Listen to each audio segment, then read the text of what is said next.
다윗이 기스의 아들 사울에게 쫓겨서 시글락에 있을 때에 그에게 와서 싸움을 도운 용사들은 다음과 같다. 이들은 좌우 양손으로 무린맷돌을 던질 줄 알며 화살도 쏠 줄 아는 사람들로서 활로 무장을 한 사람들인데 베냐민 지파 사울의 일족이다. 역대상 12장 1절과 2절 말씀.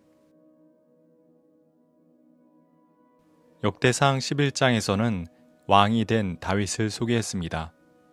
그런데 12장에서는 시간을 거슬러 올라가 다윗이 왕으로 등극하기 이전인 시글락 시절과 광야 시절과 헤브론 시절의 일을 알려주고 있습니다. 시글락은 가드 왕 아기스가 다윗에게 주어 머물게 해준 땅이었습니다. 사울에게 쫓겨와 블레셋 땅에서 더부살이하던 시절, 블레셋 사람들로부터 온갖 견제를 받으며 힘겹게 지낼 때 이스라엘의 여러 지파 사람들이 다윗을 찾아와 그의 부하가 되었습니다. 다윗의 적대자였던 사울의 지파 베냐민 사람들도 다윗을 찾아와 그를 따랐습니다. 그들은 물맷돌을 잘 던졌고 활도 잘 쏘는 사람들이었습니다. 비록 많은 숫자의 사람들은 아니었지만 다윗에게는 심적으로 아주 큰 힘이 되었을 것입니다. 갓 지파에서도 다윗을 찾아간 사람들이 있었습니다. 그들은 다윗이 광야에 머물던 시절에 찾아갔습니다. 시글락 시절과 마찬가지로 광야 시절 또한 다윗이 어렵던 시절이었습니다. 갓 지파에서 다윗에게로 나온 사람들은 방패와 창을 다룰 줄 아는 싸움에 능숙한 사람들이었으며 노루처럼 빠른 발을 가진 사람들이었습니다.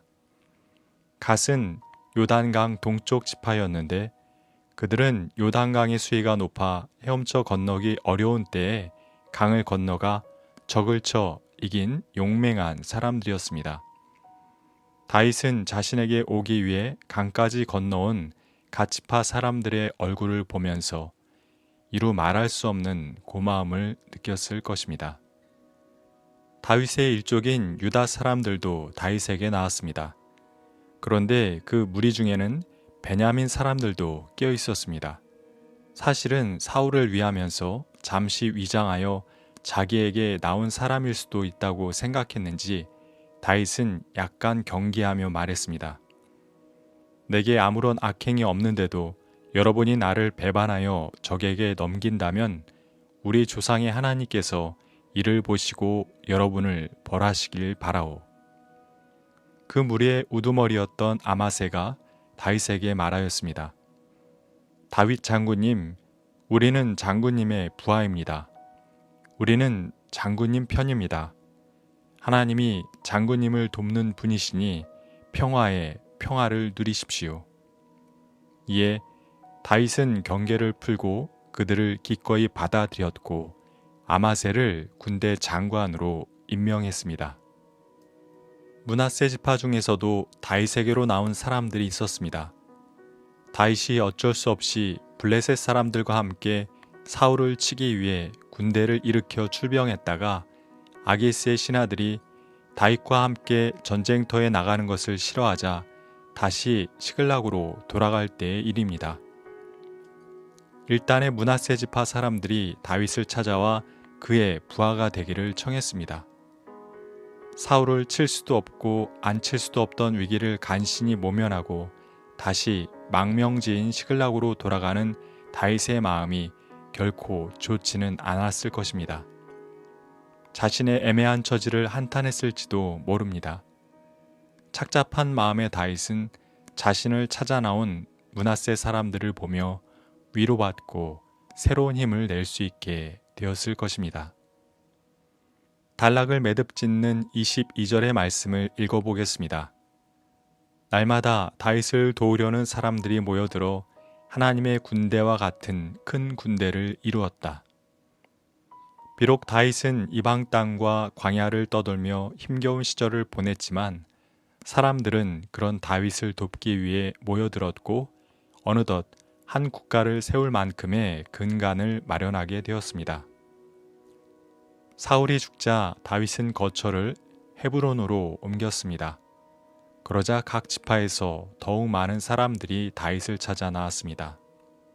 유다 6,800명, 시므온 7,000명, 레위 4,600명, 베냐민 3,000명, 에브라임 28,000명, 므낫세 서쪽 지파 18,000명, 이사갈 200명의 우두머리와 그 부하들, 스불론 50,000명, 납달리 37,000명, 단 28,000명, 아셀 40,000명, 요단강 동쪽 지파였던 르우벤, 갓, 므낫세 12만 명, 도합 30만 명이 넘는 병력이 모였습니다. 그들은 다윗을 왕으로 추대했습니다. 그리곤 사흘을 함께 지내며 먹고 마셨습니다. 유다 지파는 그 많은 숫자의 사람들을 대접했고 이사갈, 스불론, 납달리는 음식물을 제공했습니다. 12장은 이스라엘의 기쁨이 넘쳤다라는 말로 끝납니다. 이스라엘은 블레셋에 대패했고 사울 왕과 그의 아들 요나단도 전쟁터에서 죽었습니다. 여러 마을이 블레셋의 공격으로 초토화되었습니다. 울분과 불안이 가득하던 이스라엘에 아주 오래간만에 기쁨이 넘치게 된 것입니다. 새로이 12지파가 단합했고 30만 명이 넘는 대군이 모였습니다. 강제로 징집된 사람들이 아니라 자원해서 모인 사람들이었습니다. 나라를 위한 마음도 있었지만 다윗을 보고 모여든 사람들이었습니다. 새로운 이스라엘, 그 중심에는 다윗이 있었습니다. 어려운 시기 다윗을 중심으로 사람들이 모여드는 이야기가 역대기상 12장의 이야기였습니다. 눈여겨볼 점은 다윗의 원수편에 서 있던 베냐민 지파 사람들까지 다윗에게 나았다는 점과 베냐민 지파와 함께 다윗을 찾아 나온 유다 지파의 아마셀을 다윗이 포용하고 군 장관으로 등용한 점과 중심부를 잃은 유다 지파보다 먼 지역의 지파들이 훨씬 많은 숫자로 다윗을 따랐다는 것입니다. 관계가 먼 사람들이 더욱 많이 다윗의 사람이 되었다는 이야기는 가까운 사람들이 다윗을 조금 따랐다라는 말이 아니라 전 이스라엘, 모든 이스라엘이 다윗에게 크게 감화되었음을 의미한다고 보아야 할 것입니다. 사마천의 사기에는 중국 속담이 나옵니다. 돌이 불언 하자 성해. 맛과 향이 좋은 복숭아 나무와 자두나무는 자기를 알아달라는 말을 하지 않아도 사람들이 제 발로 찾아가기에 그 아래로 길이 생긴다는 말입니다. 다윗은 어렵고 힘든 시간을 보내면서도 하나님께 대한 믿음과 사람에 대한 의를 지켰습니다. 그리고 품을 넓게 하고 덕을 베풀었습니다.